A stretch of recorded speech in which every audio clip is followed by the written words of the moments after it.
catching this on the replay anyhow. So Yeah, that's what I think. Most people don't really do YouTube lives unless it's like, one of the horror hosts. They kind of have a big yeah, draw, but yeah.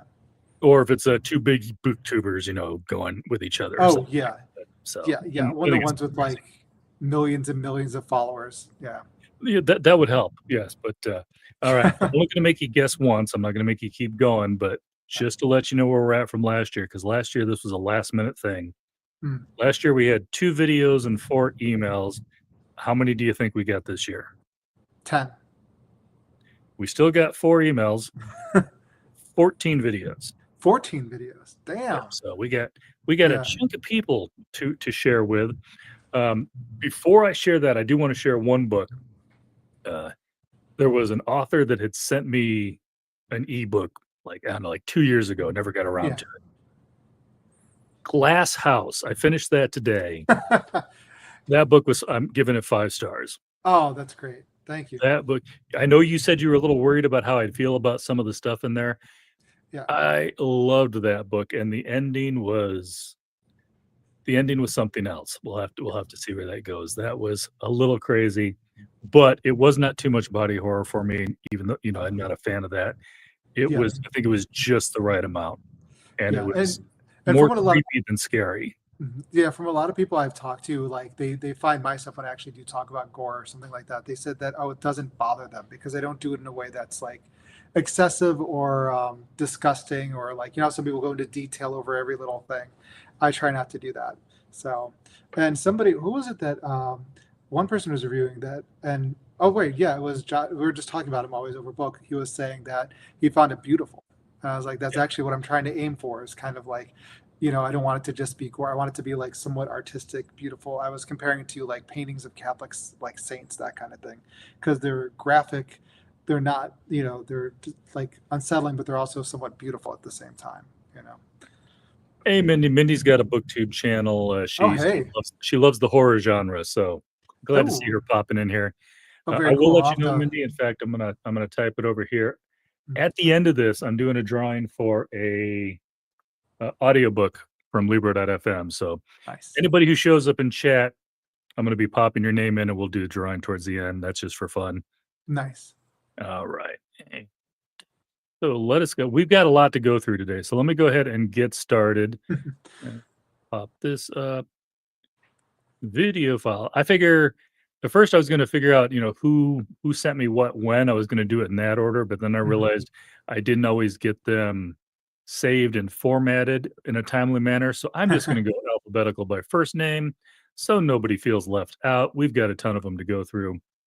Bam. So first and foremost, if you're looking for a book of mine that you'd like to read for the upcoming spooky season, there's Fiend that comes out on September 16th, or The Fervor. The Fervor is the last horror novel I wrote before this, and it has to do with the Japanese internment camps. And it's a book very close to my heart because my husband's family were all interned. And so it's taking about 30 years of knowledge of what being in the camps did to those folks. That I'm able to sort of show that side of the story. Now, it's hard to narrow this down to just one book. If you're looking for another book to read for spooky season, I would say, how about Grady Hendrix's latest book, which is Witchcraft for Wayward Girls?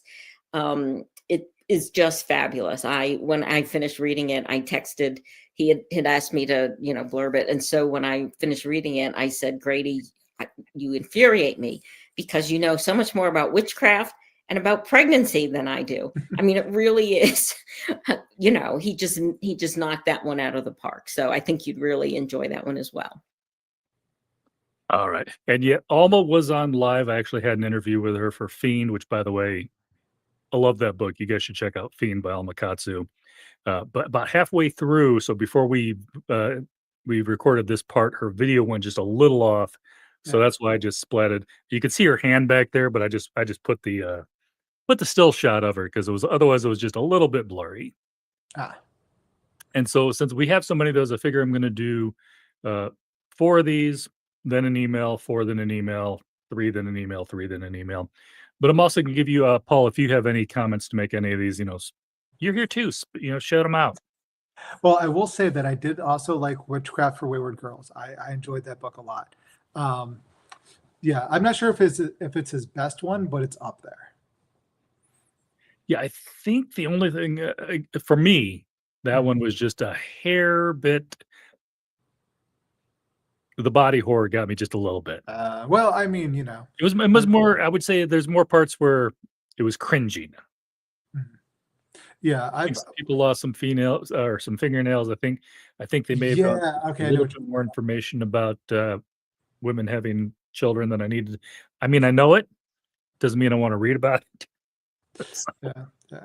Well, I mean, that stuff didn't really bother me because I've heard women say, and I've actually experienced like watching birth, and yeah, it is body horror. So that didn't bother me as much. Although I thought it was odd, like in the first like 10 pages, like they had one character just farting up a storm, and I was like, all right, that's the kind of book we got here. Go Grady, go. Yeah, I So think the only thing that was weird for me was that it seemed it took so long to get to the witch part of the Wayward Girls. that didn't bother me quite as much because I thought that was a nice bit of like setting character and things like that, so that when all the witchcraft started, we actually cared for them. Right, And I it think didn't that bother me, it just while I was reading it, I kept thinking, "Is this book different than I thought it was?" Yeah, Like, I about think if I remember it, in either acknowledgments or somewhere interview he said online, somewhere he mentioned that it wasn't going to have any witchcraft or anything in that at all. It was all going to be like a realistic book, and yeah, somebody talked him into like making it more supernatural and adding the witchcraft to it, and so he did. Which I think definitely adds like a different layer and edge to it. yeah. It totally makes it a different ending, that's for sure. Yeah, that's true. That's true. Alright, who else we got going here? Hello, I'm CJ Dotson, horror author, and I am here to recommend some horror books for you. The first is one of my own, The Cut by CJ Dotson. A long past its prime hotel, huddled along the Cut, a questionable Lake Erie beach, isn't Sadie Miles' ideal place to raise a toddler while also navigating her second pregnancy. But after finally fleeing her abusive ex-fiancé, Sadie's new housekeeping position and free room at Larpin Hotel are the best she can manage. On her first night, Sadie runs to help a guest struggling in the hotel's pool, only to find the water calm and empty when she gets there, leaving her with a lingering unease. When that guest then goes missing, and Sadie's manager insists they simply left without checking out, she suspects he's covering up darker goings-on in the hotel. After her ex, Sadie won't let anyone convince her again that what she's experiencing isn't real, so she digs, uncovering suspicious interactions with the staff, mysteriously vanishing security cameras, more missing guests, and things that go bump in the night and drip in the walls, slither in the halls, and squirm in the tub. Everything isn't as it seems within the dim hallways of Larpin Hotel, but Sadie has nowhere to go and nowhere to hide. She'll need to keep her wits about her to survive and keep her toddler and unborn child safe from whatever lurks nearby. That's The Cut. It's got some eldritch horror. It's got sort of a slow building up of suspense and a couple of little twists. The Cut. You can get it in hardcover or digital or audio right now. And if you want, the paperback comes out in March of next year. And then the other book I want to talk to you guys about is called Sister Maiden Monster by Lucy A. Snyder. A visceral story set in the aftermath of our planet's disastrous transformation about what it takes to survive an apocalypse and what we become after. As a virus tears across the globe, dark forces pull a group of women together. Erin, once quiet and closeted, acquires an appetite for a woman and her brain. Why does forbidden fruit taste so good? Savannah, a professional BDSM switch, discovers a new turn-on, committing brutal murders for her eldritch masters. Mariva, plagued with chronic tumors, is too horrified to acknowledge her divine role in the coming apocalypse, and as her growths multiply, so too does her desperation. I've read a few pandemic or virus stories since the COVID pandemic, but this is the first one I think I've read that was written since the COVID pandemic and not just something I picked up well after it came out. I devoured this book. I read through it all in not one sitting, but in, one day. And it was just so engrossing and gross, compliment. and scary, but also deeply disturbing. The imagery was visceral and very vivid, and the way the story goes is not what you think from the start, especially if the description didn't have all of that apocalypse talk in it. It's an incredible, incredible book. It's yucky and immersive and fun and kind of sexy and kind of very sexy, but kind of very yucky at the same time. Yeah, it's a really good one. You should definitely pick it up. So that's me. That's The Cut and Sister Maiden Monster. The Cut by C.J. Dodson. Me. Sister Maiden Monster by Lucy A. Snyder, who's great. You should pick them up. Okay, thank you so much for having me. This was only my 7th try to make this video. Bye! Poor CJ. She came on. We tried doing a video. She couldn't get her headphones to work, and she tried a different PC. She tried charging them. We tried 8 hours later, and she finally was like, "I'm just gonna make something and send it to you." That was, well, okay, so I live in Erie, right next to Lake Erie. So, and I grew up around Cleveland area, right next to Lake Erie. So that book sounds intriguing to me. Though there's a lot of pregnancy horror talk today. Yeah. I'd actually, in my head, I'd confused her Sister Maiden something one with another book that came out that had a close name, and I'm like, those don't sound like what I thought that was. And then I realized it's just two books with some of the same words in them. I was like, Yeah, oh, I think the other one you're thinking was Maiden Mother Crown.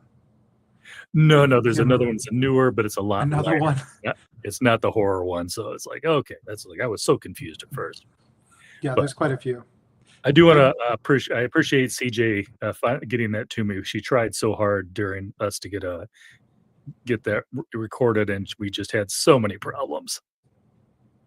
All right, let's get 2 more here, and then we'll get to the emails, or an email at least. By the way, hello, Sean. I see you in there. Sean's also going to be showing up later. He's also in the chat.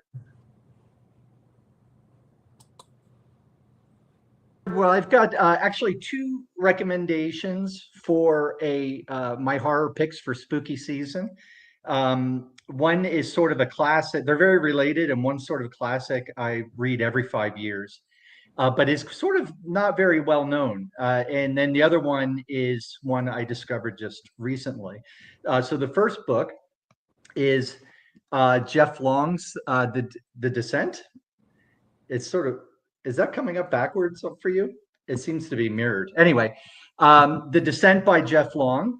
And this is a novel that imagines, it's based on the premise that maybe hell is a real place, a literal place, a physical place underground. And humanity is just waking up to the fact of its existence. And supposing maybe some people are even supposing maybe the true existence of Satan, some type of eternal ruler of this place.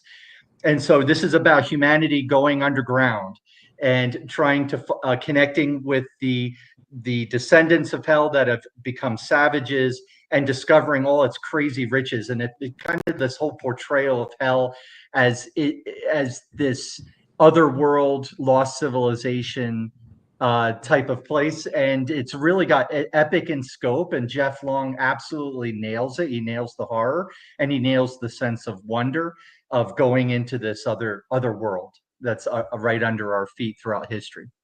And then the other pick is a collection by Nathan Ballingrid that I discovered just recently, and it's called Wounds.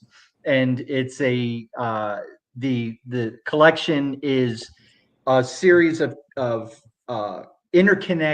loosely interconnected stories, and what connects them is this mythology of hell, and that there are just different people who throughout history just end up connecting with the border of hell. And so it just has this crazy mythology to it and this wild imagination that I haven't seen in years, and made this jaded horror reader very, very happy because it was so surprising and so crazy and so gory and so much fun to read. I felt like I could have read 1,000 of these stories and continued to be teased about what this mythology of hell and had tiny little mysteries revealed, and every little mystery that was revealed just actually increased the sense of mystery about the whole thing. So I just found it absolutely fascinating, and became a Nathan Ballingrud fan on the spot. Ended up reading North American Lake Monsters and The Strange and some of his other books. And so, and then I wanted to, you invited us to plug one of our own, so I'm going to do that. My current release that's out is My Ex the Antichrist, and we talked about that recently on your podcast. And that's about a pop punk singer whose ex is the literal Antichrist, and she has to try and stop him before he ends the world. But the one I'll talk about today is episode 13, and this novel is about a paranormal TV show, reality TV show. They're a ghost hunting crew. They go into haunted houses, and they go into this certain house that's never been investigated before, called Foundation House, where weird experiments have taken place in the 1970s. They go in and they don't come out. And this book is basically found footage horror. It's all the documents they left behind. So you can join the mystery and find out what happened to them and unlock the secrets and mysteries of the house. And so these are my picks, and hope you enjoy them, and happy spooky season. All right. So yeah, I felt a little bit bad for Craig there. I think he had it mirrored, and so the way that's always like, is it backwards? Is it upside down? Yeah, it's always, and then when it's not, like, it's like you're kind of moving backwards, and it's kind of strange. Yeah, so the book looks right, but then you're backwards. Yeah. Yeah. I do have to say two things. One, I did read My Ex the Antichrist. That was the one, I think I told you it was definitely a very different book, but it gave me Wilding Hall vibes, which I know you and I both love. Oh yeah, no, I've read it too. That's a good, and the My Ex the Antichrist. I enjoyed that one a lot. And also talking to Craig, I feel like if Craig, you and I were on a podcast together, it would be like 6 hours long. Probably, yeah. I wouldn't doubt it. We'd just be a lot of really interesting stuff to talk about. Speaking of that too, I have read Nathan Ballingrud's Wounds. I've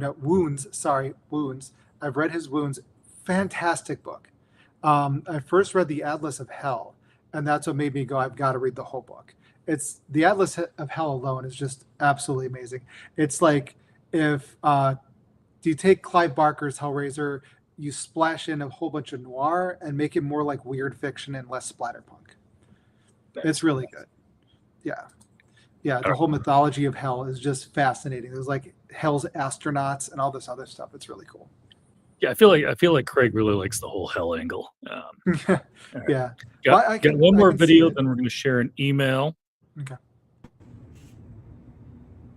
Hello, I'm Grady Hendrix, author of books like My Best Friend's Exorcism, How to Sell a Haunted House, and The Final Girl Support Group, and I'm here with some seasonal book recommendations. Now, if you're only going to read one book this spooky season, make it Witchcraft for Wayward Girls by Grady Hendrix. But if you're going to read two books this spooky season, I highly recommend Thomas Tessier's The Rapture, now out from Valancourt in a reprint. This came out originally back in the 80s, I believe, and it is one of the great books about toxic / sociopathic masculinity. There's also, if you'd like something by a female author that's not quite so full of toxic masculinity and is instead full of underground incest monsters, there's Elizabeth Engstrom's When Darkness Loves Us, also out in a Valancourt reprint. It's actually two novellas for the price of one. The second one, Beauty is really disturbing. It's sort of Flowers for Algernon, but the horror version. But the first one, When Darkness Loves Us, is really one of the most harrowing stories you will ever read. Then, keep an eye out this season for the new edition of Clive Barker's Books of Blood. Now, this is the original Berkeley Halloween Mask edition from 1986. Clive Barker's Books of Blood were a seminal, and still are, a seminal and landmark and foundational and cornerstone collection of short stories published in 3 volumes, eventually 6 volumes. So originally there were just 3, that are some of the greatest horror short stories ever written. And they just sort of languished in this bad trade paperback edition after these Halloween Mask editions came out in the US. And, you know, Barker's the guy who did Hellraiser and Nightbreed and is an amazing artist, did Weave World, a ton of novels. But these original stories, there's nothing like them. And they really didn't get the respect they were due. So this fall, Berkeley's bringing them back out in a new edition with a new intro, with a new afterword, with all kinds of stuff, a new cover. So definitely look for that. And that's all I've got to say, because otherwise, if we stick around much longer, I'm just going to tell you to read Grady Hendrix's Witchcraft for Wayward Girls again. Yeah. I think Grady had a little fun with that. Yeah. Definitely likes his classics. Well, yeah, I was going to say, those are a few books I noticed he mentioning in Paperbacks from Hell. So, and the Valancourt reprints were actually based around like stuff in Paperbacks from Hell. So, yeah, I'm I feel not like we're gonna have a hard surprised. time finding stuff Mindy hasn't already read. I've read Books of Blood. Yeah, Books of Blood is great. I've got this. I actually bought my son the first one at a used bookstore the other day because he was really into looking for queer horror, and I said, "Well, this is the best, the top of the top. This is OG queer horror. This will scare you." Yeah. So Gotcha. All right, gonna mix in an email here. Instead of posting the emails this time, I just kind of wrote down their suggestions. AC Wise sent me an email. She's actually going to be on hopefully in January, but she couldn't make it for this, so she just sent me her suggestions. Her book was Grackle, and she says Andy's on a road trip to a famously haunted town, Drakesburg. It was supposed to be partly a research trip for her thesis, partly one last sister's trip to a cabin in the woods to spend time together and tell ghost stories, just like they used to do with her mother when she was alive. But an argument after their grandmother's funeral put a stop to that. Instead, Andy's taking a fellow student she barely knows, Emmanuel, along for the drive. Hardly the fun trip she envisioned. Emmanuel starts to tell a ghost story as they travel through the night toward a stranger destination than either of them expected to find. And before long, Andy finds herself in a tale inside a story, and who knows how to get out. So that was AC's suggestion. And she suggested for somebody else, Model Home by Rivers Solomon. it's a good one. The three Maxwell siblings have kept their distance from Lily White Gated Enclave outside Dallas where they grew up. It wasn't being the only black kids in the neighborhood that pushed the children to flee, but rather the strange and inexplicable things that began to happen in the house as soon as they moved in. Was it some cosmic trial, a demonic rite of passage into the upper class? Whatever it was, the Maxwells, steered by their formidable mother, stayed put, unwilling to abandon their home, terrors and trauma be damned. As adults, the siblings finally got away from the horrors of home, leaving their parents all alone in the house. But when news of their parents' deaths arrive, Esri is forced to return to Texas with her sisters Eve and Emmanuel to reckon with their families past and present and to find out what happened while they were away. So that's what AC had to share with us. AC's cool. She blurbed one of my books, so that's awesome. Nice. Yeah, I'm finding a lot of the horror authors. You guys all know each other. Yeah, pretty much. Yeah, I used to joke at my horror book club, like if you know a horror author, you know all the horror authors. It's like 7 Steps to Kevin Bacon. Yeah, Midnight Meat Train is a really good one. Yeah, but yeah, AC Wise is cool. Yeah, it's funny how we just all kind of know each other. We all go to the same club. Yeah, especially these days with cons and stuff. I mean, Oh, yeah. you'll end up talking on the same panels or running into each other. And like I said, that was WorldCon was a trip for me. That was different. Yeah, I haven't actually gone to WorldCon yet.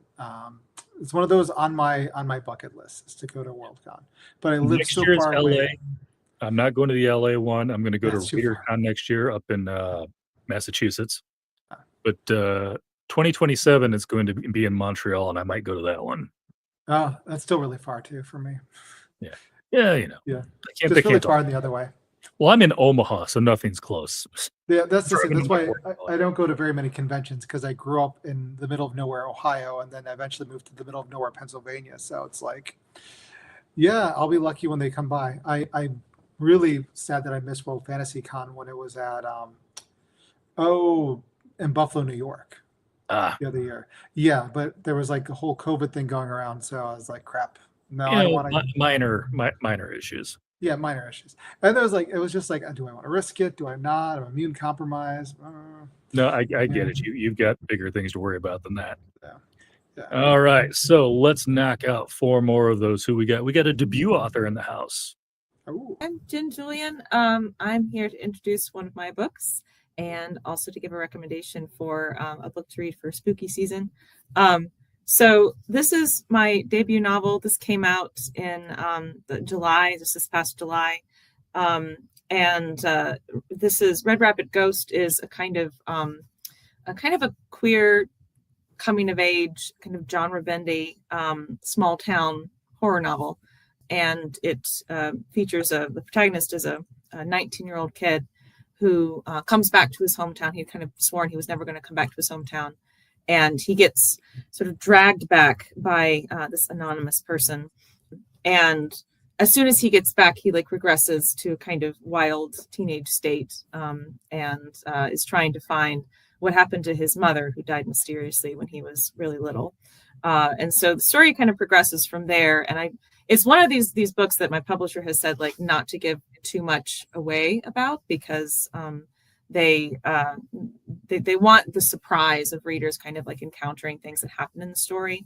But there is a lot of kind of mysterious swamp magic in it. There's a lot of sort of small town, a lot of teenage angst and kind of small town paranoia. So I'm taking a lot of inspiration from Twin Peaks, and We've Always Lived in the Castle by Shirley Jackson was a really big influence for one of the characters in this book.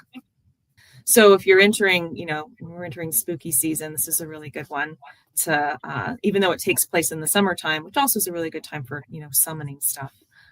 This is a good one for October. And I'm recommending, so I also teach creative writing, and this is actually a collection of short stories that I really like to teach, because it teaches really well, and the students enjoy. I teach at the fiction workshop in the fall, and they really enjoy reading this around October. And this is Revenge by Yoko Ogawa. This was published originally in Japanese. It was published in Japan in 1998, and an English translation was published in 2013.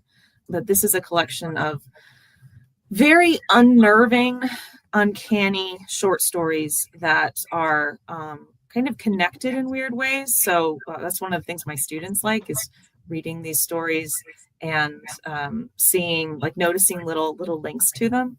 But it's a really wonderful exercise in the uncanny, in restraint, and how omission and how kind of leaving out information and leaving out description really can unsettle and kind of make you feel unnerved.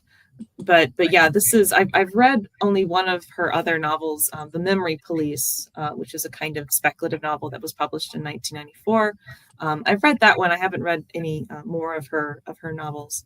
But yeah, this is one of my favorites, and was a real masterclass in how to build suspense, how to create that kind of unnerving feeling, and yeah, just restraint in the language. So yeah, definitely recommend Revenge by Yoko Ogawa. I'm also planning to read, and haven't started yet, Hammers on Bone by Cassandra Khaw. I've heard really, really good things about that. And I just picked up from a used bookstore, The Mothman Prophecies, the original 1975. Yeah, the 1975 version of that. So yeah, I'm going to have a nice spooky October. Really looking forward to it. All right. Yep. The Tor actually sent me that back, but I wasn't having her on, so it didn't get in yet. I'm definitely going to be reading Red Rabbit Ghost. I was looking at it backwards in the thing for October. That's going to be my reads. And of course, I did have Cassandra Khaw on about a month ago, I think. So Oh yeah, loved Library at Hellebore.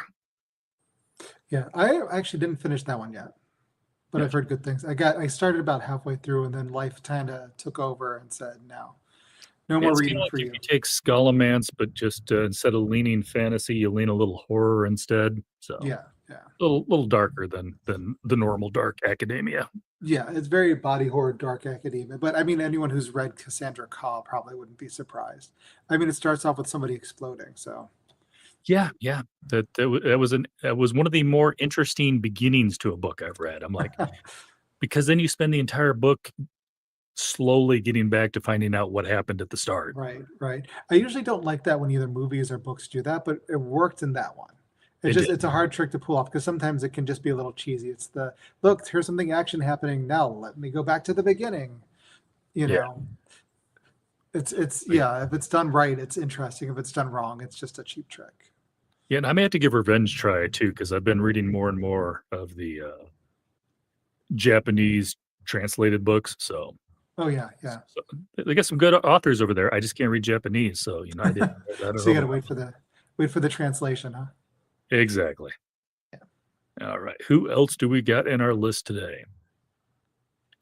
Not quite a debut author. Hey, Casey Jones here with a couple of book recommendations.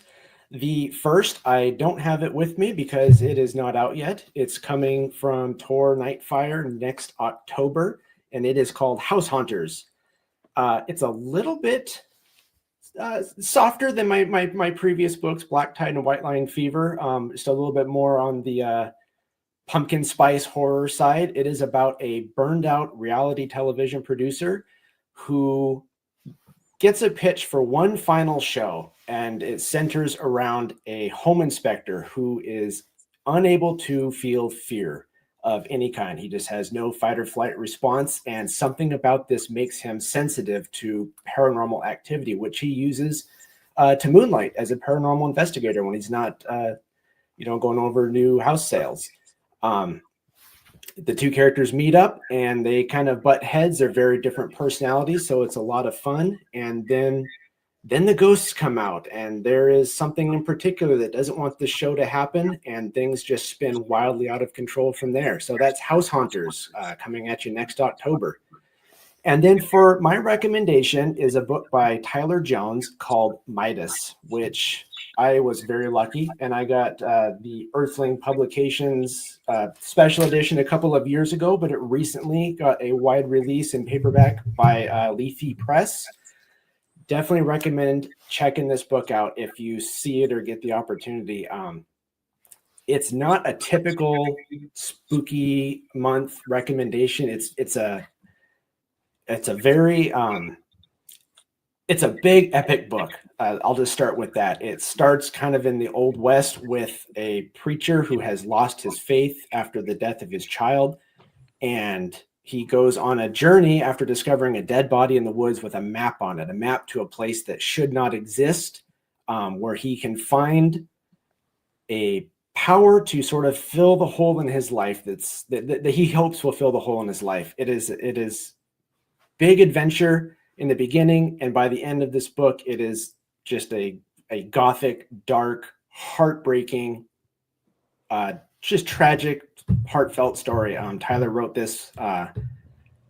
You can definitely feel that his heart was open and his creativity was unhinged. I mean, the book was so much fun and, of course, scary, but very much on the human side. I can't recommend it enough, and I can't recommend Tyler enough. He's a great guy.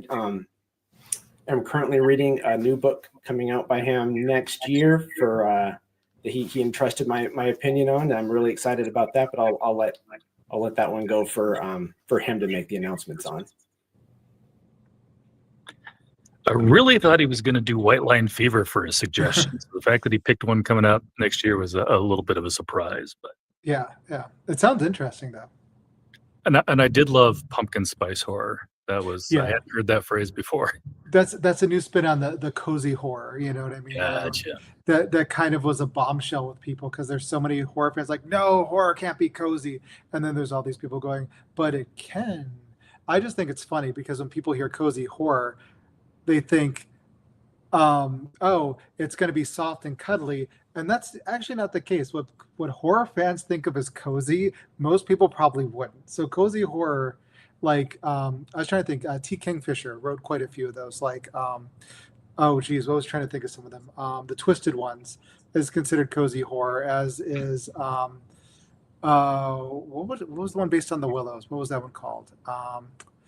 The Hollowlands, the Hollow Place, something like that. But that one definitely is. What's that? I've only read a couple of hers. The Fall of the House of Usher retelling, and I think it was called Inklings. That was more of a YA one. Which one?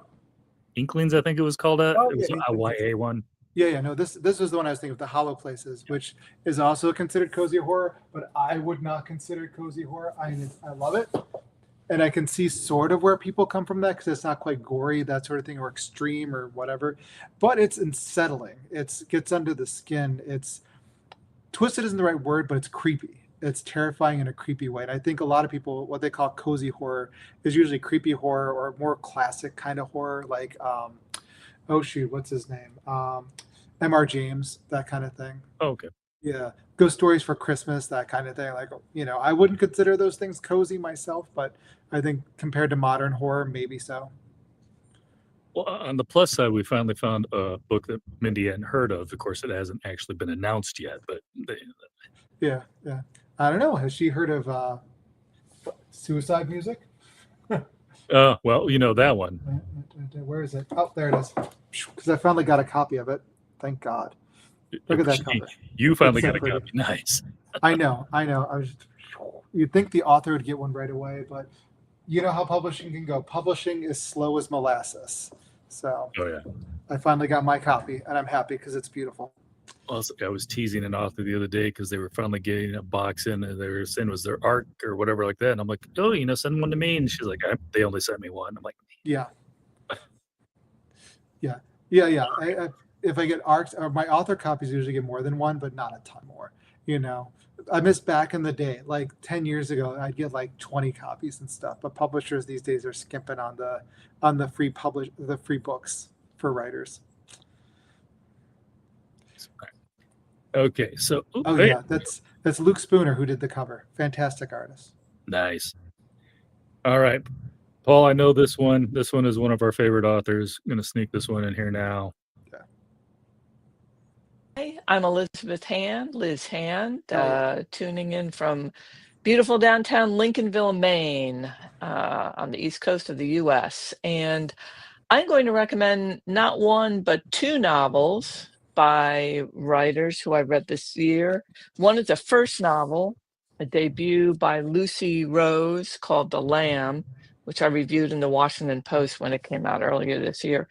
A fantastic, extremely dark novel. I will give a content warning if you don't like cannibalism, but it is a really beautifully written riff on various fairy tales in the Brothers Grimm. I would say in particular, The Juniper Tree. A really wonderful dark book. Lucy Rose. She is also a filmmaker. She's a Brit. And she has a short film, the name of which I forget, but which I watched when I was reviewing and reading the book. And it was wonderful, very creepy, about 20 minutes long, worth looking up, worth watching for free online. If you Google her, Lucy Rose filmmaker, it will pop up. The other book I will recommend is by the brilliant Dan Shan, one of my very favorite novels. I think last year I recommended his book Ill Will. It's one of the most frightening books I've ever read. One of Us is his brand new book, just came out. I think the pub date was yesterday, maybe the day before. This is it's fantastic. It's a total immersion in the year 1915. Two twins, young people who are kind of cast adrift through no fault of their own, and they end up with a traveling circus in what at that time was known as a freak show. They have a telepathic connection. It is a really amazing, amazing novel. Sean is just one of the best writers that we have in our country, or any country, and in English. I just could read and reread his books all the time. He's just wonderful. It is also a dark novel, but it is lyrical and kind of picturesque. Many characters, some of them people in the circus. A very creepy villain who reminded me, I think, not by accident, of the frightening villain played by Robert Mitchum in the great Charles Laughton film Night of the Hunter, which I believe Sean name checks in the afterword to this book. So anyway, that is One of Us. I think it is going to show up in a lot of lists for one of the best novels this year. as for one of my own books, as the spooky season comes on, I will do a shout out for my short novel Wilding Hall, which is celebrating its 10th anniversary, I think, either this year or early next year. For those who have not read it, it is set in England in the early 1970s, and it's sort of told as a behind the music kind of series of interviews with a band whose legendary, for an imaginary band, whose legendary first album was wonderfully successful, but cast into shadow by the inexplicable disappearance of their lead singer, who was loosely inspired by the real brilliant singer-songwriter Nick Drake. So that's my little shout out for Wilding Hall, and I hope you all enjoy this dark season as it unfolds. Thanks. Bye. Oh, Wilding Hall, so good. Oh, I know. It's like, yeah, if you want a book that neither Paul or I can or can't suggest highly enough, Wilding Hall is it. 10 years. Wow. I read that a little after it first came out when it was first published in England by PS Publishing. And it was just like a little hardcover novella that they put out in limited edition. Such a good book. Yeah, there's nothing like an anniversary edition of a book sometimes to like realize make you realize how old you are.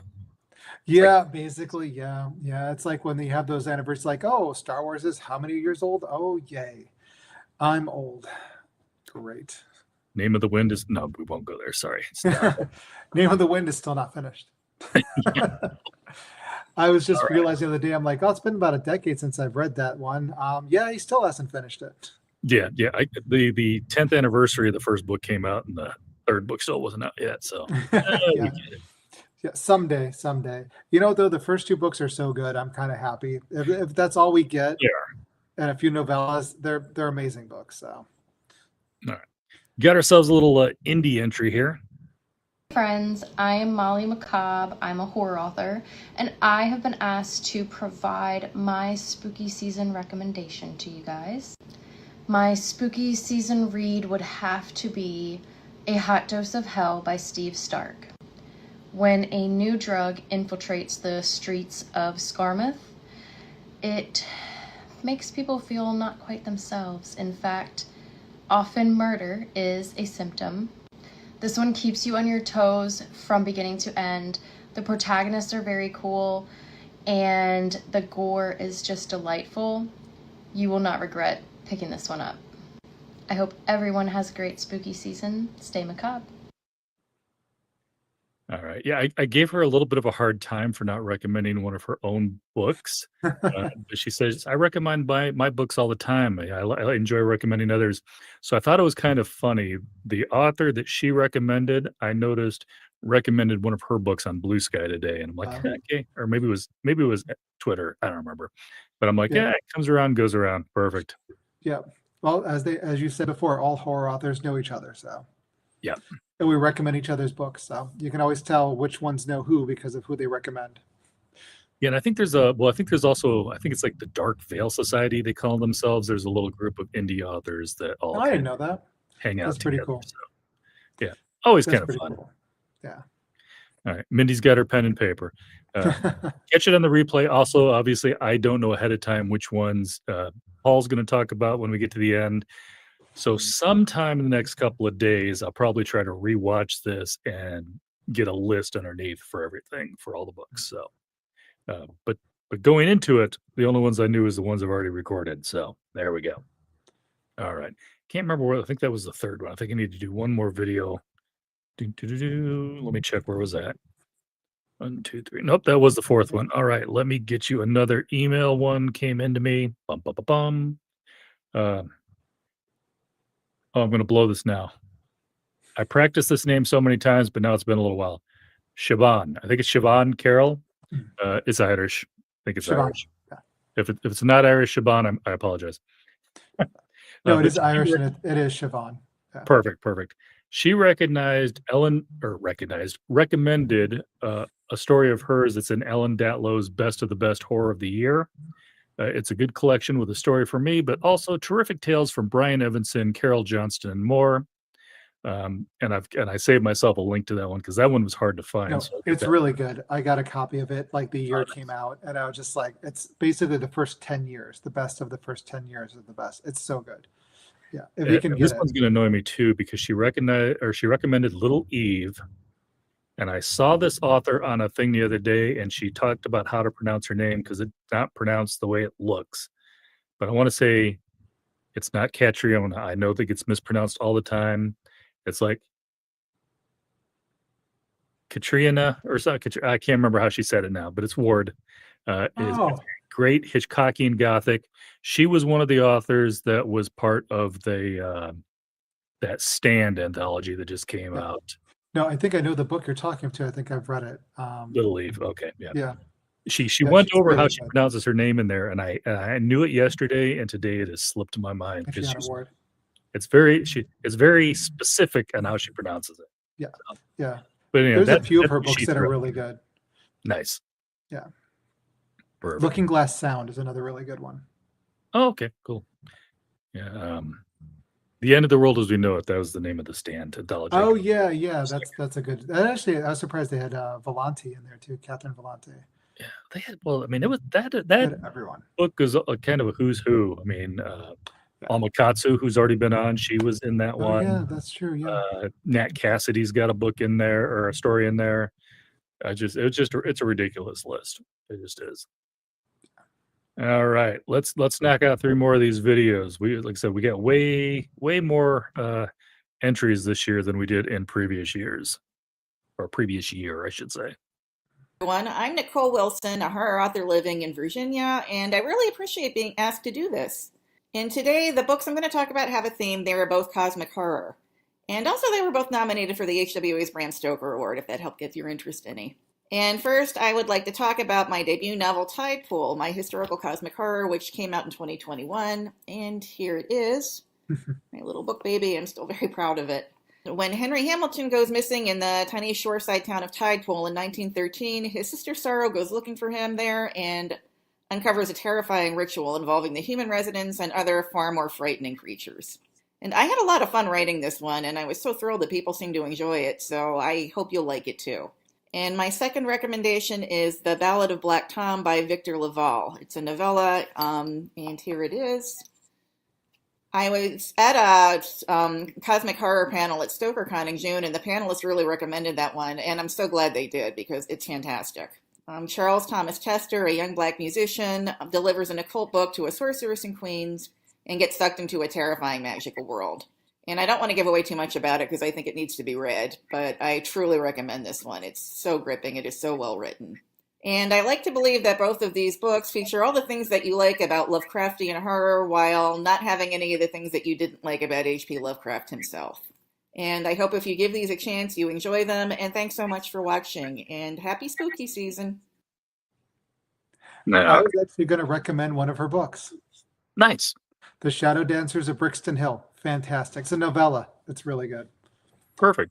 Like Victorian dark fantasy horror. Really good. Yeah, I can't remember where it might have been Tide Pool. I remember, or knowing me, I probably ran across something on Pseudopod. Yeah. That's probably where that name came across to me. Yeah, I've got to return to horror reads again and bring up like the pseudopods and stuff. Gotcha. Okay. Now this may be one of the least known authors we've got on today. I have a couple of Halloween recommendations. I was forced to recommend one of my books. Sorry. But I will recommend my novel, A Head Full of Ghosts, mainly because it scared the living hell out of Stephen King. That's what he said. He actually said that publicly. And he had a notary stamp it because it really happened. But my non-me recommendation is Mariana Enriquez's Our Share of Night. I think it's the best novel of the 21st century. And it's never mind that it's great, but it's also utterly terrifying at times as well. It mixes, I guess a short description of it would be, Stephen King meets cosmic horror set in Argentina. Yeah, Paul was very, very succinct and to the point. He got, I think it was like 37 seconds. He got all of his stuff out there. But I appreciated him sending. Gotta respect that. Yeah, and he was very specific about being under duress for suggesting one of his own books. So, but He's being humble. He's being modest. exactly, there was except I had two that refused to suggest their books. You already saw one was Molly, and a couple that are like, he told me I needed to suggest one of my books. So there we go. Oh no, I'm always promoting myself. So as you've seen so far.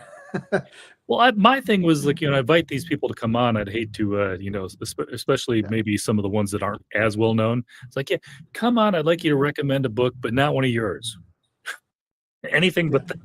Yeah, well, that's the thing, because when I'm doing the horror panel, one of the things I said at the start, like, mention your books. We're doing this for fun, but we're also doing this to promote our own books. Do not be shy about it. That's the whole point of this, is to get attention on what you're writing and stuff like that, because it's hard for us to do it, Exactly. Although I think at the point that you get to like Paul Tremblay's thing, he could probably get away just Yeah. putting his name out there.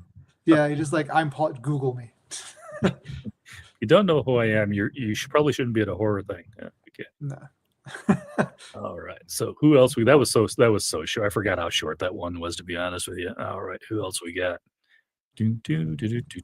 All right. One more coming up here, and then we'll do another email. My name is Scott Thomas. I am the author of Kill Creek, Violet, and Midwestern Gothic. And for this Halloween, for one of my books, I would recommend Midwestern Gothic, which is 4 novellas. So you can read one, you can read two, you can read them all. They're sort of all kinds of horror, cosmic horror, folk horror, serial killer stuff, supernatural. So really kind of has a little bit of everything for everybody. And for someone else's book that I would suggest reading this Halloween, I would suggest reading Come Closer by Sarah Gran. It's a quick read, but it will definitely stick with you. It's a possession story like you've never read before. It's so unique and so beautifully told. I can't recommend this enough. You will never forget it. So definitely check this out this Halloween. All right. Okay, what are you doing? You're taking all my suggestions. Hey, I was literally going to suggest Midwestern Gothic. I got, like I said, this year I actually got a hold of people early and managed to get so many more people to send in videos or hop on and record with me real quick. Most of these, you can tell usually if it's like the full screen things, those are people who just hopped on and did a quick recording. Right. Some of the other ones, especially when you can tell, like on a phone, they just sent them in. But I appreciate it either way. So let me go ahead and get one more email out of the way. And that'll leave us 3 more videos and 1 email. And then we'll see what you and I have left to pick from after. Yeah, it's going to be slim pickings for me. What are you doing? All right. So another smaller known author, Kelly Armstrong, I'm joking. She recommended The Haunting of Payne's Hollow, which I just happen to have a copy of because we're going to do an interview this in October. That is coming out October 14th. Samantha Payne's family fled their summer cottage when she was a child. Now her grandfather has left her the very valuable property if she stays there for a month, and she's in desperate need of money. She goes back and faces everything that haunts Payne's Hollow, from her memories to her family history to whatever lurks in the lake. And then Kelly also stole one from me, so you're not alone. Her suggestion was Vampires of El Norte by Isabel Cañas. That's a good one. Set in 1840s Mexico, it was the perfect blend of historical fiction, romance, and horror with a fresh take on vampire lore. Nice. So nice. Yeah, it got a couple up there that I can't suggest because they've already been taken. Yeah, I know. You're just like, you got too many people this year. I They're do, taking but all of our stuff. hopefully the fans at least are enjoying it. Yeah, and hopefully well, we can find more than one book that Molly hasn't already read. Yeah, well, I do have a few that nobody's suggested yet, so I'm still in the running. So. Gotcha. Well, we haven't gotten to Cherie yet. She had a list. Let's see what we get. All right. I do have here's Scott. Scott was in the chat earlier. I don't know if he's still hanging out. But... My name is Sean Brank. I'm a horror author, and I've been privileged to be here on this channel to tell you 2 book recommendations for Halloween in the horror genre. First of all, one by another author that I have recently read, thought it's awesome. It is Play Dead by Ted Decker. This one really hit home because it's relevant to today's culture. It has to deal with virtual reality, artificial intelligence, and how real it's getting, and how people in the near future, according to this novel, get confused between what's reality and what's the fantasy virtual reality world. And of course, things start to happen. People get murdered. It's an action-filled horror book. So again, Play Dead, Ted Decker, my recommendation for horror books that really scare. Then I'd also like to mention my latest release. This is Bound by Blood, and it fits into a very unique genre of horror in that it is considered to be Christian horror, which you're like, does that even exist? Well, it does. And the cool thing is, I just love horror, and I happen to be a Christian. So I didn't set out to write a horror novel. I didn't set out to write a Christian fiction per se. I set out to write a horror novel. As such, since it wasn't my intent, it's not preachy. There's no agenda. It's just horror from a Christian's perspective. So if you are interested to see what that's about, this is the book for you. And that is, again, my latest release. Came out in August of 2024. And my next release should be out about a year from now. And that's what I have. Thank you again for having me on the show. All right. I was teasing Sean when I had him on. It's like a Christian horror. That's when you show up late and all the back pews are full and you got to walk out in front of everybody, right? That's pretty funny. I mean, I guess that's kind of a big thing right now, Christian horror, when you got stuff like The Exorcist and things like that. You know, it's how that's all big now anyway. Like the first Omen, I think, all that stuff. So.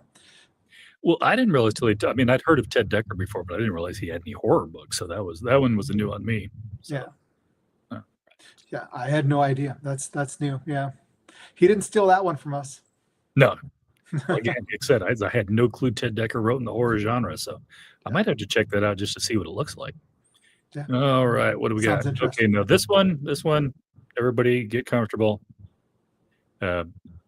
Cherie came with her like Trapper Keeper or something. She was ready for this. Hi, I'm Cherie Renee Thomas. I'm an author and editor. I'm the author of Mojo Rhythm, which is a great collection of stories, I think, that's coming out. This is actually out this fall. So check out Mojo Rhythm, stories, all short fiction, a little scary stuff in there, because we love the frightening, scary, disturbing work in there, but also other genres as well. So science fiction and fantasy and things that are kind of in the hoodoo area, I guess, if you could say that. If you saw Sinners, then you know exactly what I'm talking about.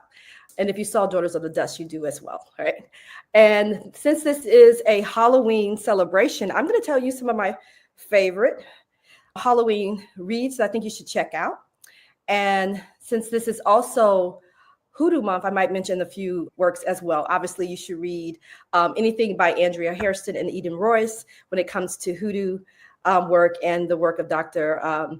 Yvonne Choureau, who was an advisor for the Sinners movies by Ryan Coogler. And also you should read the work of Dr. Katrina Hazard. So yeah, if you're interested in hoodoo, check that out. And of course, a wonderful, wonderful novelist, Arthur Flowers, has a book called Another Good Loving Blues, which is a great uplifting hoodoo story about a blues man from Memphis who falls in love with a country woman. So I think you would enjoy that as well. Now the scary stuff. You have got to read Tananarive novel, The Reformatory.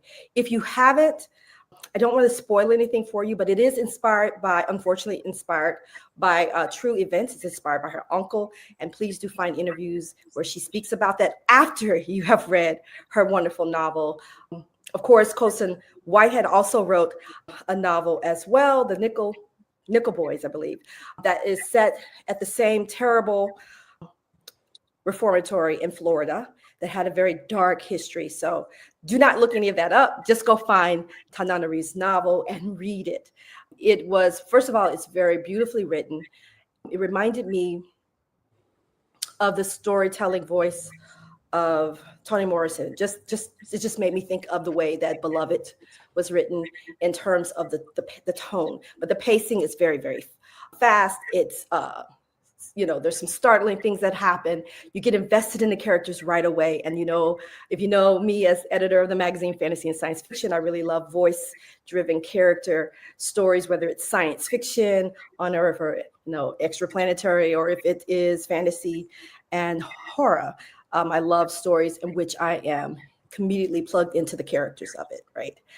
Great ideals, great world building, of course, but I have to care about your characters to be able to read on into the end. And I was really invested in the family that is portrayed in The Reformatory. So definitely check that one out. Another Halloween, I'm going to give you a bonus. I learned about this in Appalachia. Wonderful poet named Lacey introduced me to Julia Armfield. So if you haven't read Julia's short stories, she's also a novelist, so you can check out her novels as well. But I am partial to the short story form, of course. And so I read Salt Slow and loved that collection. And in fact, I loved it so much, I also listened to the audiobook. So, and enjoyed that as well. So check that out. So those are at least the two main things I would say for you to read. Some other things I would have shared have already been discussed from what I understand, Paul Tremblay and others. So I won't repeat them, but definitely read The Reformatory. I like to also talk about some horror movies because that's what I'm into as well. It's Halloween. I can do that, right? Yeah, I'm going to tell you some horror movies to check out. Extra bonus. You probably already have seen Weapons. I saw it in the theater and I had a great time. That's another movie that you really can't talk about without spoiling it. So I'll just say stay plugged in, watch every scene, every part of the scene, and just pay attention to clues and have a great time. I feel like it was a lot of jump scares in it, but also some real mystery. And I think that's what I enjoyed. It's been a while since I've seen an enjoyable horror mystery on the screen. So that was a lot of fun. So check out Weapons. For old school stuff, look for Sugar Hill. Look for Sugar Hill. If you like crazy zombie stuff, that's a lot of fun. It's cool fashion in it too. And what's another great horror movie? Well, I've been scarred for life from watching Trilogy of Terror. So if you've seen that, check that out. And if you want to see Betty Davis's last movie that she ever appeared in, then you want to check out Burnt Offerings, yes, with Oliver Reed and the wonderful Karen Black. Once again, she was in every episode of the Trilogy of Terror as well, which is an anthology film. So you should check that out. And if you are if you want to see a lot of funny stuff and laugh, watch the Black version of The Exorcist. Watch Abby. So that's a lot of fun. There is a movie that is terrifying, but I'm not going to tell you to watch it because you will not be able to unsee it. And people who know me know what that is. Of course, my favorites are, of course, Hereditary. I love Hereditary. That was a lot of fun. So check that out. And again, The Neon Demon, I like that as well. So that's what I got to say about horror. I don't know what else you want me to talk about, but yeah, read The Reformatory. Check out Salt Slow by Julia Armfield stories.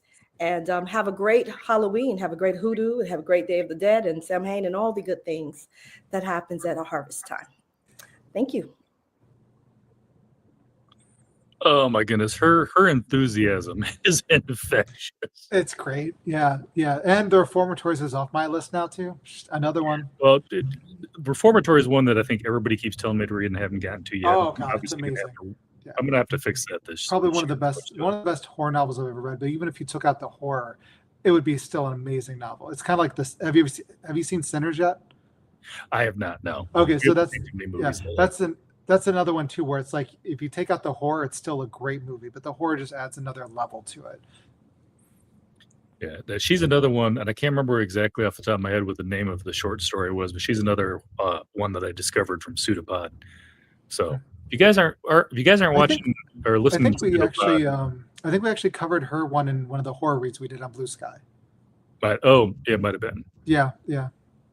So, Listen to Pseudopod, hop on Blue Sky, follow Horror Reads, follow Horror Watch if you're not already doing all that fun stuff. I'm not trying to promote it actually because Horror Reads is kind of sleeping right now. So It is, but we'll fix that. We'll fix yeah, that soon. it'll happen. It'll happen again. It's just I'm so crazy busy. So You at this time of year? That doesn't sound yeah, right. you know, I know. It doesn't. Right. It's not like I just had a book come out and have another book coming out in a week. So it's like, Yeah, people with just one book a year. Kind of back to back, didn't you? Yeah, no, that wasn't on purpose though. That was the one book kept getting like pushed back. It was supposed to come out in like April, I think. So there would have been a large window there, but it ended up coming out in June. And then next thing you know, it's like bam, time for me to promote another one. So yeah, anyone that just has one book a year is a slacker in my opinion. Yeah, and not to promote anything, but swing over to Already Overbooked sometime. Yeah. Paul was just on there for an interview. Oh yeah, he said his name was Josh, right? Yep, Josh from Already. Yeah. Did he talk to you already? We were discussing maybe like doing a 3-person review of a book, and wanted to get you involved. I might have mentioned that in passing, but You involved. No. I've been so busy. I've been preparing for this, so it probably would. Yeah, no. We wanted to talk about incidents around the house, so trust me, Gotcha. that'll be a fun one. Ooh, it's short. And I like already know I like that one, so that's perfect. Oh, you've read it? Incidents around the house. Yeah. Yeah, it's the Josh Mallerman one. Oh yeah, it's fantastic. We were just talking. I had him on last year, I think. Whenever it dropped. Yeah, it was last year, but it kind of was a sleeper hit. People didn't really start talking about it until now. Excellent. See, that's what everyone tells me. Audiobooks. Yeah, I got to listen to the audiobook. I read the original. It's like, well, yeah. So yeah, we should talk about it. It'd be great. Yeah. Delaney Nicole Gill's a very young voice actor, but she nailed that part. Oh yeah, I got to listen to that then for sure. All right. I got one video left and then one email left, and then you and I will pick from the remains of the rubble. Rifkin, it's Tamara K. Selman with my co-writer Clay Vermolm for Rain Shadows, Dark Tales from Washington State. And you had asked, what is your favorite spooky season read? So we're here to share some of ours. So I'd like to start with Clay. Say hello, Clay. Hello, Griffkin. I'm Clay, and my favorite spooky season read is going to be the one I read this year. I don't do a lot of rereading, so I'm going to recommend what is currently like at the top of my horror charts, and that is Lush and Seething Hell by John Horner Jacobs. It was absolutely amazing. I could not recommend it highly enough. It's cool because it's actually 2 novellas or sort of short form novels put together in one collection. And the first one is called The Sea Dreams It Is the Sky, which is sort of a found footage. They're both like sort of found media, haunted media stories that take place in drastically different places, but with a lot of similar themes. So The Sea Dreams It Is the Sky is about a woman who watches the house of a famous South American poet who goes missing during like a South American dictatorship being overthrown. So it examines a lot of that kind of stuff. And then My Heart Struck Sorrow is the other story.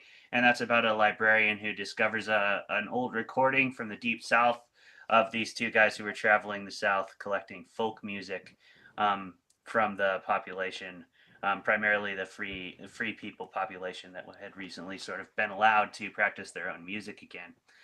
So it was a really, really interesting, 2 really interesting analyses of oppressed cultures through art and storytelling, in different settings, but very similar themes and circumstances that were kind of being observed through this found media format. It was really, really good. Terrifying as well. So it'd be a great spooky season read for anyone. Awesome. I'm not someone who does rereading very often either, because there are just so many books to read, right? Yeah. I have to say I can admit to rereading The Lord of the Rings several times, and the one horror book that I reread pretty frequently is actually The Shining. I know it's so cliche. No, it's a Stephen King book, but I am Gen X OG. I cut my teeth on horror through like Stephen King and The Exorcist and Helter Skelter and the Amityville Horror and all these things in the late 70s, early 80s. And so, I saw Carrie in the theater as an 11-year-old girl by myself. So yeah, kind of love Stephen King, but I love all the different books he's written. But that would probably be my favorite of all of them. I just really really loved the layers in that story, and I'm really proud of myself to even recognize those layers because I read that book at such a young age, you know. Hmm. So that's cool. Although I have to say the first Stephen King book I ever read was Salem's Lot, and that was like the gateway drug for me. But I also want to say that this year I'm going to read this instead. Oh, And yeah. this is the steampunk illustrated version of Mary Shelley's Frankenstein. And you guys, I found this at a little free library when I was on a little hike into town.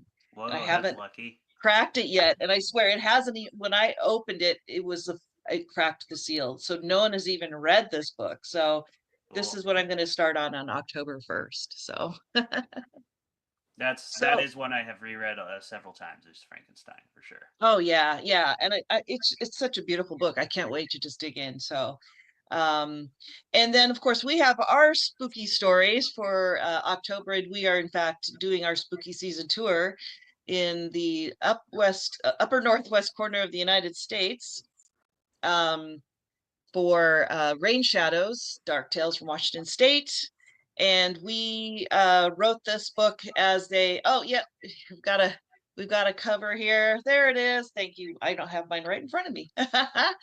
And we wrote this as part of a podcast experiment in which we gave each other different prompts, including a horror trope, a location, and a quirk from the Northwest, a regional sort of idea, and kind of lobbed these challenges at each other and then came up with these stories. And so we are super excited to be sharing this out in the world in the next month. It came out in July, but we've had a pretty steady interest in it. People just like to hear about their hometowns and the spooky things that happen. What do you have to say about it? Are you looking forward to our tour in October? Yeah, of course I am. I'm just excited to travel around our state, which we've spent the last year writing stories based out of, and taking these stories to places that are a little closer to home. I think people always are intrigued by stories that take place where they're from, and I hope we've done all those places justice and that people can revel in the horror with us. It's going to be a good time. I think so too. I'm looking forward to it. I mean, it's the best time of year, right? I mean, I'm the person who thinks spooky season starts as soon as 4th of July is over, but that's just me. Same. So anyway, hey, thanks for giving us some time. Enjoy your series of favorite reads for October, Griftkin, and we'll see you there. Take it easy. Thank you. All right. So that was my final video. I didn't throw up The Shining for them. I figured everybody knew what The Shining was, so they probably didn't need that book slapped up there on the thing. What's The Shining? Yeah, right. What? I definitely feel like they was on a Zoom call because I feel like it bounced between them depending on who made a noise last. So pretty sure that was a Zoom recording. Oh, which reminds me, we have one last email. Stephen Graham Jones gave me a recommendation.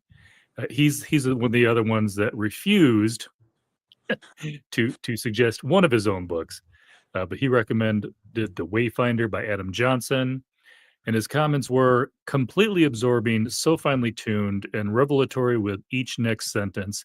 This novel made me a better writer. So, yeah. Well, you know what though? He had like how many books come out in the last year? I mean, he makes my 2 books look pale, you know? Yeah. So he probably didn't know which one to suggest. There's a few authors that put out more than seems humanly possible. But. Yeah. He just like, I don't know which one. The latest one, whatever one that is. Yeah. I'll recommend one for him then. Buffalo Hunter. Really good. Fantastic. Heard good things, haven't gotten to it yet. Yeah. I did read Mapping the Interior this year. Oh, that's so good. That's so good. I've got short. Yeah, I've got the original actually. I didn't when it was released. I'm like, I'm not going to buy it again, but it's so good. Yeah, I got lucky. I can't remember who published it, but they sent me a copy, and I'm like, okay, cool. Nice. There you go. Yeah, no, that one's creepy. It's really creepy. Buffalo Hunter is scary, but it's also so well written. It's like the only thing I compare it to, even though it's a vampire story, I compare it more to Frankenstein than to Dracula. Just in what the story is about and the way it's written too. I mean, well, Dracula is also an epistolary novel, But Mhm. this one is more of a, I think it's more of a epistolary novel, like how Frankenstein was, which with two different people, like, yeah, coming for this. So it's like, yeah, and just the way everything worked, like there are some scenes in there that actually made me think, oh, he had Frankenstein in mind for this because he almost pulled it exactly out of some stuff that happened in the novel. Perfect. Perfect. Yeah.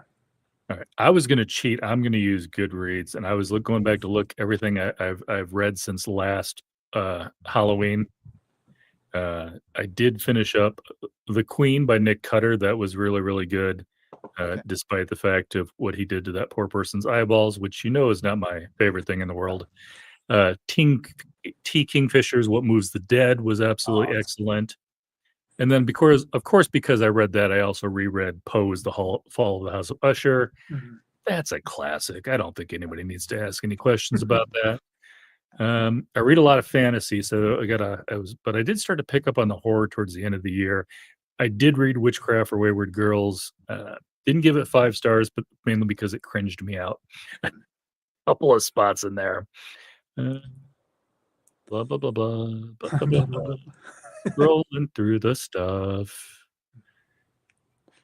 I don't think you can Bury Our Bones of the Midnight Soul had vampires, but I wouldn't call it horror, so I'm not going to put that. Nat Cassidy's When the Wolf Comes Home. That was really, really good. Yeah. More psychological, so I don't know if it counts as horror, but Patricia Shanae Smith's Remember, that was a re-release. That one was absolutely excellent. Loved it. Cold Silver for Soul. Well, that's more fantasy and western. It did have shades and a necromancer and stuff, but I'm going to count that one as fantasy. But I still love Tori Tekken. Just throwing that out there. I'm getting close. My Ex the Antichrist. We already talked about that. Loved that book. Paul Tremblay wrote a YA book called Another that was a little horror based. I did never really, read really that. enjoy that, Yeah. but it's probably not as creepy as most of you guys would like. I feel like I have to read that one. I know about it, but I haven't actually read it yet. Yeah, I had him on. That's when he recorded that bit for me. And we talked about Another. Again, Library at Hellebore. I had Cassandra Kahn. We talked about that one. That one was fun. I enjoyed that one. Already mentioned Mapping the Interior. Kill Creatures by Rory Power. That one was a surprise for me. I wasn't expecting that book. That one was awesome. Fiend by Alma Katsu. That's when she was on. That one was also really, really good. And I love she nailed the ending on that one. And I am almost caught up. So then I don't know if this counts because it was a short story. I also read In Bloom by Paul Tremblay, which was a fun little one. And then, as I already told you, I liked The Skinless Man Counts to 5, but I loved The Glass House by Paul Jessup. Yeah. I literally finished that one today. I can't recommend that one highly enough. Loved it. That's wonderful. Everything I've read since last year for horror that I actually want to tell you about. There's some secret ones you can't tell us about. Is that it? Well, I mean, it's like if it wasn't really, a 4 or 5 star for me. I mean, everybody has a book or two that they read. It's like, well, it was decent. It was a book, but it's, I already had a big long list. I didn't need to add any more of the ones on there. And thanks for your kind words about Glass House. A lot of people really seem to like that one. It's been quite a tumultuous time getting that one published. So when it finally did, I was I excited. remember when you sent it to me, you said you weren't sure it was going to be in my wheelhouse. And so I'd finally finished it, and I wanted to let you know it absolutely was. That's wonderful. Yay. Yeah, there's that one and also Daughter of the Windward Star. I'm like, but that one's got eyeball things at the end. That one I need to get to. I haven't read that one yet. So. Yeah. You've got I got so many of them. You can just, whatever, just pick up whichever one's next and be like, all right, I'm caught up on Paul. So, because I've got so good things about Philip. I have not read him yet. Yeah, no, that's a good book. The Autumn Spring's Retirement Home. That's a good one. I like that one a lot. All right, so mine, I'm going to go through. So I'm going to count Joe Abercrombie's The Devils because it's fantasy, it's dark fantasy, but I think it's got enough horror in it. It's kind of like, to me, it's like a medieval Universal Monsters version of The Dirty Dozen. I was on the fence about that one mainly because could I count it as horror? See, I count dark fantasy as horror. I'm going to be one of those guys. It was definitely, well, he is called Lord Grimdark for a reason, right? So. Yeah, that's true. That one felt a little less grimdark, but I enjoyed it a lot. So we already talked about Midwestern Gothic. I mentioned Nicole Wilson's Shadow Dancers at Brixton Hill. I'm going to mention it again.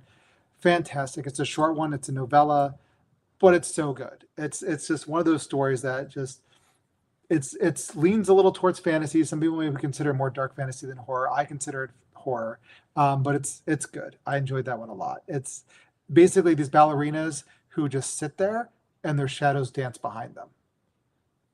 And when they're sitting there, their soul looks like it's draining out of their body as they dance. Wow. But I can't tell you anything more than that because that gets into spoiler territory. Let's see here. Yeah. The Flesh of the Sea by I'm so sorry, I'm gonna butcher both of their names because Lore Gislason, I think it's Swedish or Danish. Lore Gislason, and Shelley Levine, I'm assuming Levine.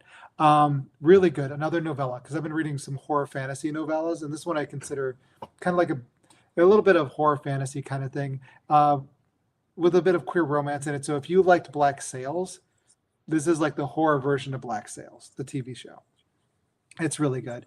Let's see here. Jennifer Thorne's Loot is a really interesting folk horror that takes place on a little island off of England, but it's not the usual Wicker Man fare that most people think of when it's more, I would say it's like very different from even like, it's very different. It's very folk horror, but it's also very different, I think. Absolution by Jeff Vandermeer. I had to read it the minute it came out. I mean, that's his sort of sequel to the Area X books, but it's actually like 3 mini novels in one. So it's actually a second trilogy in one book. And it's about the same length as all 3 Area X books combined. So it's very good. I'm going to go old school now. This is an older book, but people seem to not remember it at all. The Fever by Megan Abbott. Amazing. See if I got it here on my bookshelf so I can show the cover. No, it's not right behind me. So anyway, fantastic book. It's about the school where these girls start getting sick one by one at a time, but you don't know if the sickness is real or not, or in their head. You can't tell. Another good one, let's see here recently, Jackdaw by Tate Thompson, another horror novella, probably one of his better ones. It's fantastic. It's like meta horror, really cool. And then finally, Woodworm by Layla Martinez. Really good. That one, let's see here. I've got it over here. Not Wormwood, Woodworm. Yeah. This. And this one, you got to get the hardcover. It's gorgeous. I mean, you just look at it. This is absolutely beautiful. And it's poetic, extremely well written. If you're fans of I've Always Lived in the Castle, that kind of thing, it's very much the same thing. It's very surreal. It's about this, it's translated from Spanish, and it's about this woman who lives with her mom in a house full of shadows and they're not allowed to leave. And they're witches, kind of, and angels are everywhere, sort of, and you never know what's real. And it's beautiful and surreal and amazing.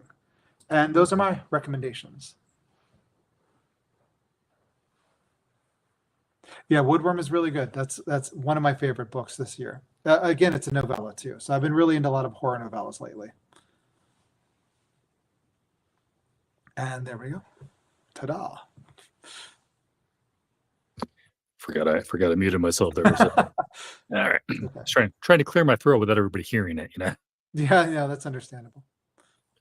All right, that is quite the list. Do you feel like we gave the people what they needed? I hope so. I hope they walk away with some really interesting books. I think we, not just with me and you combined, but like all these recommendations from these awesome people. Yeah, I think it's one of those things where, I mean, any of us can give everybody a list. Okay, this is what I think you should read, but being able to see a list of horror authors, of which you are obviously one, but recommend what they read for spooky season. I think it means more to me. Yeah. Than what Edward thinks you should read for Halloween. I think you don't give yourself enough credit though as somebody that reads horror. Well, I do like to read, but I mean, the average person watching this video is not going to go like, why is he an expert? But Paul Jessup or Paul Tremblay or Yeah, I any was of gonna these say spooky Pauls. out You of have a the little two bit more. spooky Pauls, I think Tremblay is just a little higher up there on the notch. I mean, they named the magazine Black Static after one of his short stories when he first got published in it. So Okay, that may be fair, but after reading Glass House, I feel like you need to be in the conversation. oh, I love that. That's great. Yeah, a lot of people seem to really like that book. I'm very proud of that one. So Yeah. I'm hoping like Suicide Music, Cancer to the Heart kind of live up to that one because that's a tough act to follow. I'm just saying Glass House needs to be better known. If you read no other book from this list, and there were some good books on the list, check out Paul Jessup's Glass House. That's all I'm All saying. right, now you got me turning red. All right, I'm good at promoting my work, but it's yeah. Well, thank you.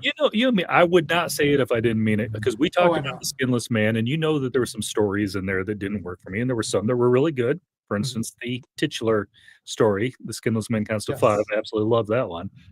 So But there were some other ones that had me going, I'm glad I didn't eat lunch before a particular story. I think I might know the ones you're talking about. Actually, I think this is for most people. It's like with that anthology, a lot of people are like, this collection feels like it's written by a bunch of different people, not one person. I'm like, it's 25 years. I grew my art as I went along. You Experimented. have to say though, what you did to Ray in the Glass House, that girl needs some therapy, or anybody who meets her needs some therapy, possibly both. Yeah, I think she needed therapy from the start though, because she was basically, I think maybe the Glass House itself was part of her therapy because when she was going into the house, she was a bit of an egomaniac, heading towards serial killer in training, and then at the end, she's just like had all that traumatized out of her. Not sure anybody should be a psychopath at that age, but she was. Anyway. Yeah. But at the end, though, she kind of wasn't anymore because holy crap. Yeah, I don't think I've ever seen a character I thought that person is both a psychopath and a sociopath at the same time. Yes, it was a fun character to write, though. I enjoyed writing her character so much, especially when she's playing the house like a musical instrument. Yeah, that was so much fun to write, to get in the mind of a child. Before we wrap it up, though, in case anybody from Horror Watch sneaks in here, give me a couple of movies you think off the top of your head people should watch. Oh, who, me? Yeah, you. Yeah, you watch so many more than I do. Oh my God. Well, yeah, ever since I started Horror Watch, I've been watching a new horror movie every single week. If I was behind, I'm caught up now for sure. Some of which are not good, by the way. We'll just admit that. Oh, yeah. But that's part of the fun because we got to get what's free available online. And a lot of times it's not good. But okay, so a side note, I'm going to suggest something sort of related to horror movies. Check out the Creature Features YouTube channel. They're a bunch of horror hosts. They have tons of movies that they host. They're hilarious. Some of them are not good movies, but they're entertaining. Like the one they just did this Friday, Black Roses. It's ridiculous. It's an 80s movie about a small town in America, but it was filmed in Canada and written directed by Canadians. And Satanic Panic, and a band comes, a heavy metal band, but they're more like a hair metal band, and they corrupt the kids with their evil music. It's so ridiculous and over the top. It's like the kids turn into monster faces. When the guy turns evil, he comes out wearing this weird leather BDSM thing, but he doesn't look comfortable wearing it. It's not like he's, Judas Priest, it's more like he's just like, ow, this itches. It's just so funny. Yeah. So that's Creature Features is great. If you want a good evening where you just want to like relax with a bad horror movie and watch some people just have fun with it, it's entertaining. As for just horror movies, I'm trying to think. So some really good ones. Let's hear. Of course, you've got the classics. I'm going to say Bela Lugosi's Dracula, but also Bram Stoker's Dracula, because I love a good Dracula movie. Let's throw in some Christopher Lee vampire movies from Hammer, but I'm going to go to the weird and the strange by saying you should watch The Seven Golden Vampires, which is a kung fu vampire movie. Yep, it's a thing. The Shaw brothers mixed up with Hammer horror. Not Vincent Price, who was in that? Peter Cushing was in it. He does not do kung fu, sadly. I wanted to see Peter Cushing do kung fu. Didn't happen. All right. Yeah, and another good Hammer horror one from the 70s is Dracula 80, 1972, I think. And that's basically Austin Powers meets Dracula. I swear I've at least heard of that one. I don't Yes. think I've seen it, but I do know Oh, that one. it's wonderful. It starts off with a bunch of groovy hippies murdering somebody for Satan, and instead they get Dracula.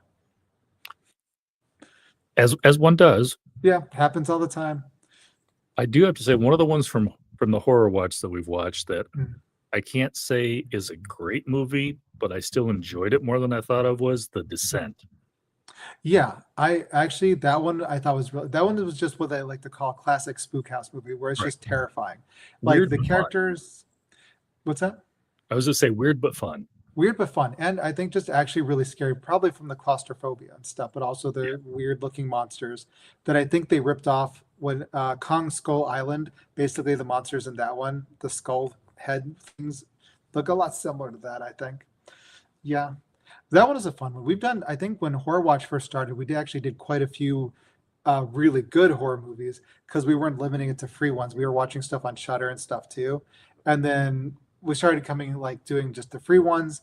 Then we had to make sure it's free available everywhere, not just in the US. And that's when it started getting into the, all right, we're slim Bottom pickings barrel. now. Yeah. Some of them are really good though. We'll watch a classic every once in a while, but then every other once in a while we'll get the Christopher Lee Dracula with the mustache and the weird taxidermied animals coming to life. Were you there when we watched that one? That was pretty bad. Jesse Franco, I think it was. It was a movie. Yeah, I think I missed that one. I've seen some interesting ones. Yeah. I've definitely seen Peter Cushing a few times watch the solo. Yes, yes. So there's a huge Peter Cushing fan base amongst horror watch. A lot of Hammer movies. We watch so many Hammer horror movies. It's insane. It's absolutely insane. But it's okay because Hammer makes some pretty classic horror films. So, yeah. Perfect. Yeah. All right. Ooh, before I was almost going to time to call or wrap it up, but I've got something else I need to do. I almost forgot. Hang on. If I remember how to do this part without which one is it? I've got it on one of these. Where is it at? Why isn't it showing it? Let's try this one. That'll work. All right. I only had 4 people make comments in the chat. So I'm going to give away. Libro gave me a credit to give away. So I'm going to do a quick spin. Whoever wins, basically pick an audiobook of your choice. And I can't give you the credit, but I can use the credit to get the audiobook for you as a gift.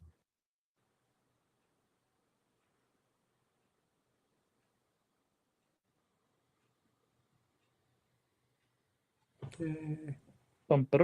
There we go. Ta-da! And I think Fina already called it tonight. I do know her. She was actually on the channel on Friday.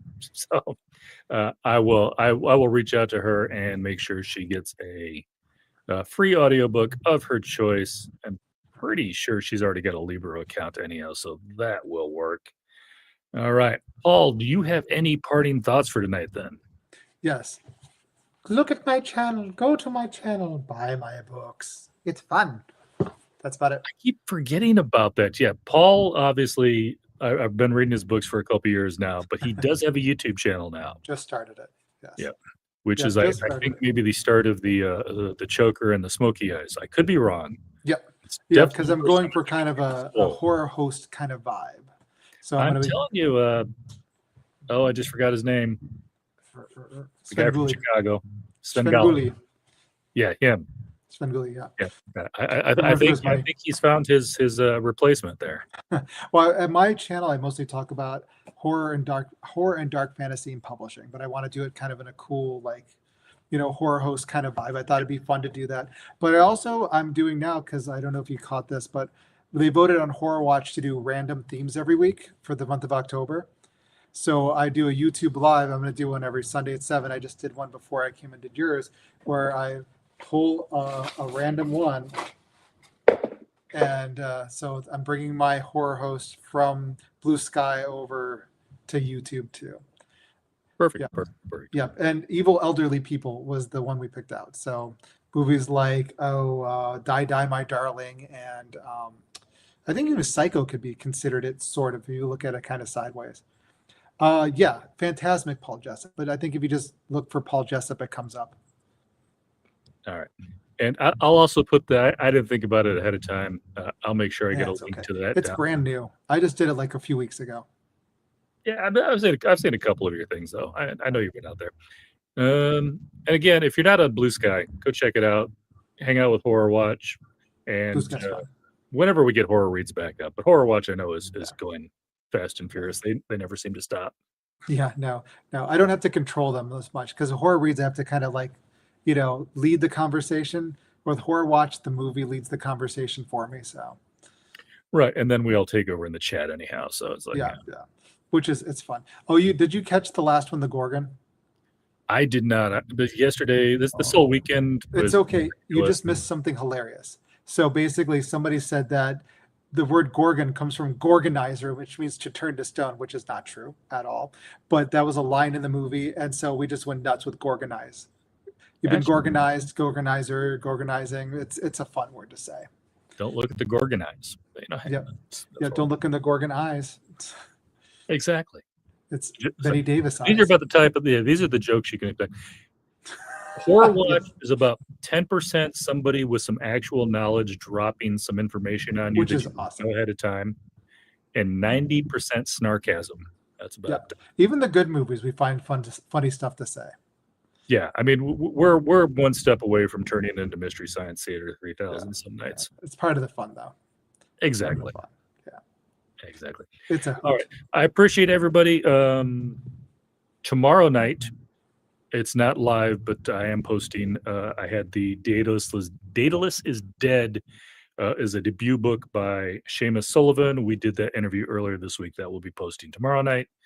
That is my fun other thing. And then, like I said, don't forget for the horror people, I won't talk about the other ones, but Kelly Armstrong interview is going to be coming up soon too. Haunting of Payne's Hollow. And that is everything I've got. All right. As always, Paul, I appreciate you. We always have fun whenever we do one of these things together. That's why, even aside from interviews, you are the most, I can't think of the word I'm looking for. You've been on here more times than anybody else combined, pretty much. It's ridiculous. But, that's why I started my own YouTube channel. I was like, I can't give you all the credit. True. Yeah. But so you said usually if Paul and I are on, it's going to be 90 minutes, 2 hours, somewhere in the neighborhood. Yeah, I was going to say we got it under 2 hours this time. Well, I think part of it was the fact that everybody else sent in their videos and they took a good chunk. Because remember, last time it was only 2 videos, and I still think we went 2 hours because it was you talking about all the books that you loved. And movies. Yeah. We did a lot more movies last time too. I think we covered a lot. Yeah. It was just I was kind of unprepared for it this time because I wasn't thinking movies. I was like actually prepared and had books. And I'm like, all right, I actually did read some good books this year. At first, I was like, oh crap, I'm just going to repeat what I said last year. I'm like, wait a minute, no, I got some new books. It's good. And then movies, I'm like, oh man, we've been just watching bad horror movies. Crap.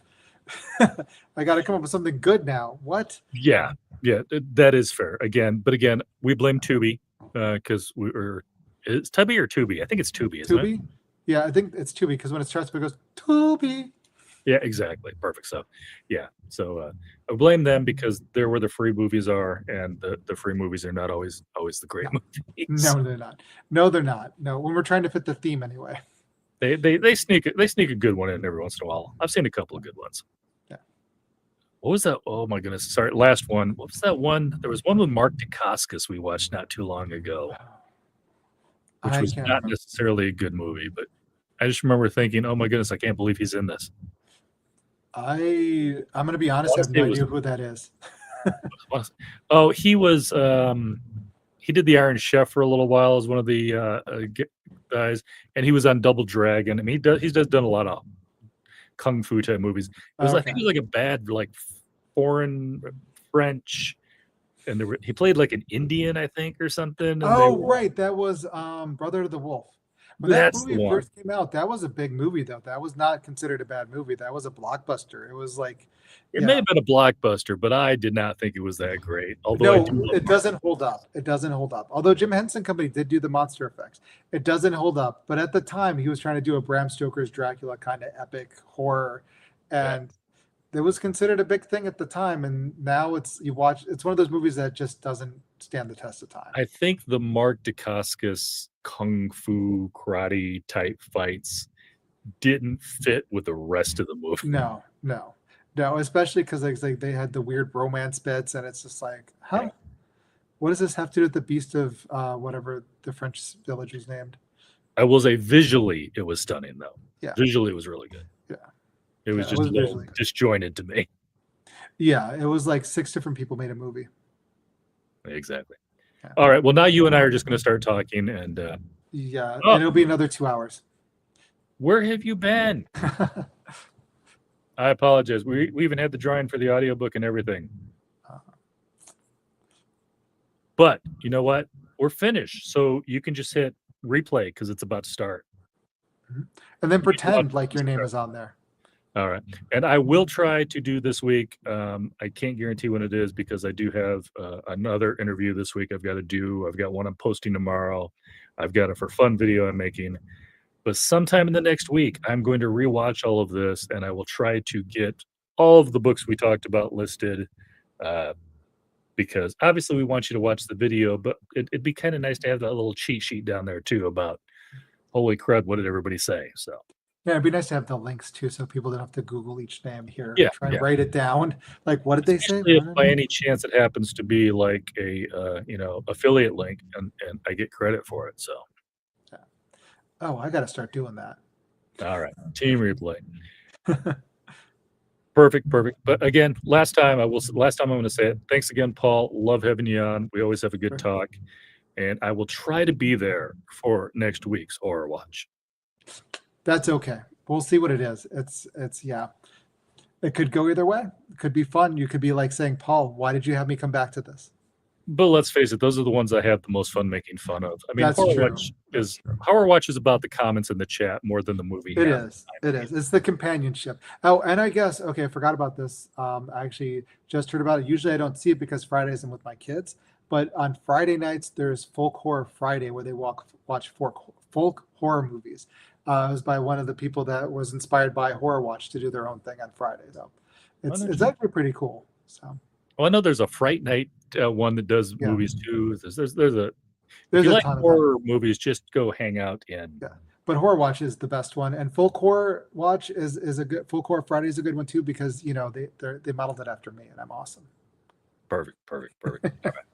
All right. Thanks everybody who was in the chat. Hopefully you guys found some fun reads, and we will catch you later. Ciao.